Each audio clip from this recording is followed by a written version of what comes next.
Welcome to Uncaged. Today we're speaking with Daniel Roundy. Daniel is the Chief Experience Officer of nxtting. nxtting is a really interesting company. They power next level solutions. They're creative problem solvers and experience builders for the better.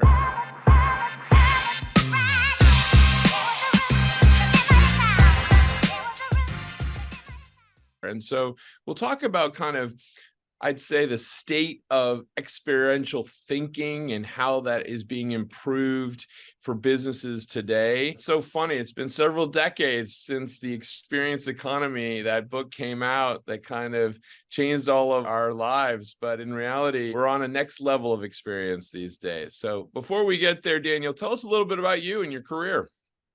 Well, so I am a father of five, been married 25 years. And, first and foremost, Congratulations. thank you so much. I consider myself a family man and, actually love the stuff that my kids are into.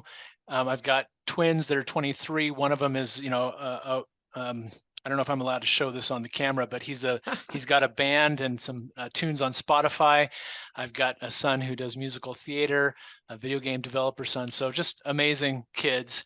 I spent the first part of my career at Microsoft. Actually, I studied Spanish in college, so it was kind of cool to get into. I was doing software translation and project management at Microsoft early in my career. And Microsoft was an amazing company where you could explore a lot of different things. And I got to explore really operational process improvement is what I got into, using data and insights to drive improvements. But as I moved in my career, I dabbled in engineering, I dabbled in Six Sigma and IT strategy and business transformation. And, ultimately I felt kind of like my customers were my internal stakeholders, and I had to do something amazing for them. During one of those transformation initiatives, we brought in a customer experience consultancy, and that just changed my world. I sat in front of, as an IT professional in the company, I sat in front of a sales VP. And normally when they talk to IT, their eyes glaze over. They're like, IT is too slow, too expensive. And we started talking about their customer and the customer journey, and that his eyes just lit up. And that was life-changing for me. So, long story short, I've been doing customer experience consulting for about the last 10 years, both inside Microsoft, and then I left in 2016 to do it externally. And I would consider myself not a CX person that came from marketing or even support, but somebody who really likes to drive operational improvements while doing better things for customers. So now you are building out nxtting, and it's a new organization launched earlier this year. Tell me a little bit about, what you guys are doing there and the early stages of development. Yeah, thanks for asking. Nxtting is a super exciting venture. I feel so blessed to have some great partners and co-founders in the, as you heard about my background, I'm really a practitioner and somebody who loves to deliver results. And so this change to being a co-founder and trying to get this startup to, to be successful in the market has given me so many new things to learn and so many new challenges. Nxtting is really, at the core, we're a design consultancy. We want to help organizations innovate experiences, but also do things that are better for the planet through sustainability innovation as well. We want to use human-centered design and design thinking to solve complex problems. And then, we want to not just hand off a design for somebody else to implement. We want to actually care and feed for the experience that we create through ongoing measurement and listening to continue to drive improvements and better results. One of the exciting things about nxtting is we're trying to break into the Saudi Arabian market. And I don't know, before now, I wasn't really following what was going on in Saudi Arabia. It's amazing what's going on there. I actually just got back from a business trip to Riyadh. It is truly outstanding. It's something that I think the world is starting to take notice of, but they are at a transformative moment for sure. Absolutely. Yeah. And I mean, part of that trip, I got to go to Dubai and see kind of that amazing modernization that they've done in Dubai. And I think Saudi Arabia wants a piece of that. They want to actually compete on the world stage. They just got selected to host the 2030 World Expo. They've got the Saudi Vision 2030, which I learned more about, which is really, it's more than just diversifying their economy. It's about financial development, innovation, sustainability, making leaps in healthcare and in educating, their own citizens and people there, and then having a bigger impact on the rest of the world. There was a news article today I just read that they're actually offering a 30-year tax break to companies who will relocate their Middle Eastern headquarters to Saudi Arabia, which, I mean, 30 years, that's like as long as a mortgage, right? So, I mean, that they want to incentivize people. They want to actually be the hub for innovation in the Middle East, and that's very exciting. And I can happy to tell you more about my experiences over there if we have time. I mean, it is really interesting. I've tracked some of these marvelous architectural projects that seem to be just unimaginable anywhere else. These buildings that are several miles long, and it's very fascinating stuff. But, Very exciting. broadly speaking, I think that what you were talking about, which is the, experiential space in general, has been one where if you get it right, it has tremendous benefits. And I'd just be curious right now, when you're talking to customers, what's really top of mind for them right now in the XM space? What are they worried about, but what are they also like really spending their energy on? Well, if you asked me that a year ago, or I think ChatGPT just had their 12-month birthday.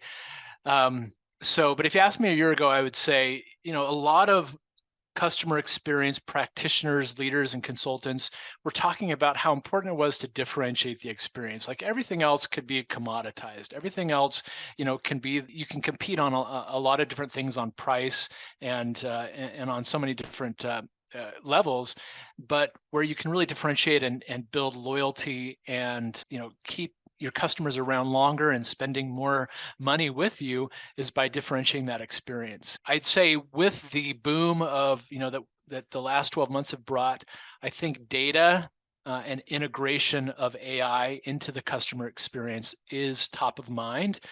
How do we take our first-party data, our third-party data, our voice of customer data, the telemetry in our products, the operational data? How do we make sense of that and then Yeah. use AI to automate more personalization, or to use chatbots to better enable our customer support agents Yeah. or better web experiences? So I think that's really what's top of mind. And then as the economy is, in this funky, almost cooling, are we, Yeah. cooling or thawing? I think a focus has really turned to, how do we focus on revenue generating initiatives?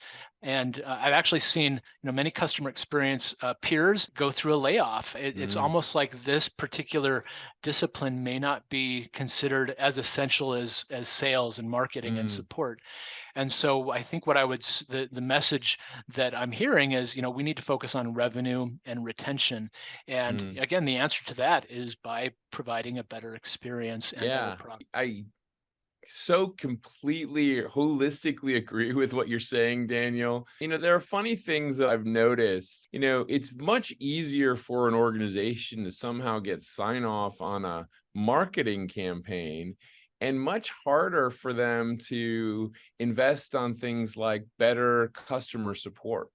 And I've always been shocked by that, because I think about my own experiences as a customer, and customer support is literally how you think about a company. Like, that is your interaction with that business. And the idea that a company would short shrift that area and would over index on ad on a TV spot, just it's mind-boggling to me. I'm a big believer in the experience space and certainly investing it. And I find myself being a loyal customer of solutions when experience is focused on, because that is how you live the brand. That is how it becomes part of your life, for sure. But Daniel, I mean, tell me a little bit more about how this is an area that not only has been an area that you've worked in, but kind of a passion point. You've worked through your whole career in this area. Tell me how that came about, and how you keep it going every day. That's such an interesting introspective question. And gosh, I mean, I'm not a psychologist, so I can't totally, figure out what's going on in my psyche. But like I mentioned, I majored in Spanish in college, right? I didn't even pursue a business degree or an engineering degree. I had some of that I was doing on the side. But one of the things that I was focusing on was translation and interpretation. How do you, and now, AI is doing a lot of that for us. But back then, we were getting trained on how to translate documents and websites and software. And it really forced you to empathize with the Spanish speaking person or the person that you were translating the content for. And I think that deep rooted empathy is really what gets me excited about customer experience and employee experience, because at the end of the day, we are humans and we're having a human experience even when we're interacting with technology. And to me, that human element of our lives is never going to go away. And it's so important. And so I get really excited about doing things that can both make customers and users and employees happier, more productive, accomplish their goals better and faster, more efficiently, and add to the bottom line. Help grow your company, help improve your operations, help save money where you don't need to spend it, where customers don't care about it. And so that kind of blend is what I get excited about every day. So, I mean, Daniel, here we are coming to the tail end of 2023. It's been a wild ride this year. As you mentioned, a lot of companies are figuring out what to prioritize to keep the business rolling. But 2024 seems to be a year where people are excited about certain things in the economy. There's also a little bit of trepidation as well. What are you seeing for 2024? Well, I think the uncertainty is still lingering, right? It's like, is AI going to take over my job? Are we going to be able to automate ourselves out of a job? What does that mean? That there's been in the tech industry and other industries layoffs, and so people are looking for work. And I'm hoping that things are going to move in a direction where companies are able to spend more again and bring more of those people in that can add so much value to their business. One of the things that I've been thinking about and researching and learning more about is this concept of revenue operations. And so I think as the economy starts to warm up and companies are looking and scrutinizing the things that they're going to spend their money on, this concept of revenue operations is really interesting to me, because it almost puts single accountability around the connection points between sales, marketing, and customer success and support. And so it's focused on optimizing the business processes, so we can actually look at the value stream. We can look at the business process and look where we can lean it out, where we can remove some inefficiencies, where we can remove defects and waste in the process by adding AI, by adding automation, and also focus on the elements that we need to maintain that strong human experience aspect. And then we can, use AI both in the business process and in the customer facing touch points to, innovate those experiences, make them better and differentiated for customers, and make it easier for customers to do business with the organization from pre-sales to purchase to post-sales, which, in my mind, that's just another word for customer experience. So if we want to give it the title RevOps, revenue operations, to gain some traction and some support from the C-suite, I think that's what we should do. But make sure we're really focusing on not just the inside out business operations aspect of sales, marketing, and support, but the customer experience touch points that need to be connected and optimized as well. If there are companies out there that are really trying to get going in AI, what do you recommend for them to kind of get these processes going? So, I'm a bottoms up person. So what I mean by that is I like to look at the detail. I like to get my hands dirty in the data. And sometimes I think there's a tendency, there's a human tendency to be lazy, to try to save time and be efficient. And so, what I would recommend is don't sell out and try to adopt AI solutions for the sake of having AI solutions. I was in a client pitch meeting a few months ago where, an organization was bragging that they had like 127 bots in their organization. I thought 127 bots, like how can you even, connect all the things that you're trying to do if you have to go to 127 different chatbots to get your job done? So, I think we shouldn't the knee-jerk reaction is to go and try a bunch of things, but I think we need to step back, look at the business process, look at where we're going to add the most value to the business or to the customer in the pre-sales processes, and the customer-facing touch points, in the marketing processes, and the handoffs between sales and marketing, and the handoffs to support. And how do we leverage AI intelligently in a way that connects those experiences better and leverages the customer data to make the experience even more personalized and human for them?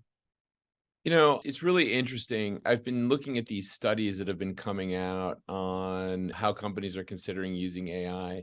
Think, the consultancies and some of the larger accounting firms have come out with some studies which are showing incredible results, but almost always it's exactly what you are highlighting, which is that it's supporting individuals to do their roles more efficiently, more at a higher quality levels, etc. But I mean, quite incredible results. And so I think that when you see things like 30 to 50% efficiency improvements, you can't ignore this. I mean, so clearly, I would say that the companies that seem to be the winners are not the ones that avoid it, but the ones that embrace that human AI solution, the ones that are bringing those two elements together for sure. It's really, really exciting. Well, Daniel, it's been amazing to talk with you today. If someone wanted to learn more about what you and the team are working on at nxtting, where should they go? So they can go to our website, nxtting.com. That's nxtting.com. We're a new company, and so there's not a lot out there on the site yet, but we're continuing to evolve and grow and listen to our customers and figure out, how do we offer the best value proposition and make sure that our services fit the need. So if there's something that you're interested in that we've talked about today, I'm happy to have a conversation and see if it's something that we can support or give you some advice. Great. Well, Daniel, thank you so much for being on the Uncaged show today. We've been speaking with Daniel Roundy. He is the co-founder and chief experience officer of nxtting. nxtting is a company that's their creative problem solvers and experience builders for the better. We've been talking about really what that means in terms of optimizing all the experiences that a company has and really driving that better customer and employee result. I would say that I'm a big believer in focusing on experience throughout a business and trying to make sure that you make that not only differentiated but more efficient, and really show how that can kind of deliver that better lifetime value for a customer. I mean, it is critical. I remember reading The Experience Economy. It was a transformational book for me, actually. I remember being like, that is it. That's the future. So, Daniel, you are the future. So thank you so much for being on the show today, and we look forward to having you back. My pleasure. Thanks, Matt.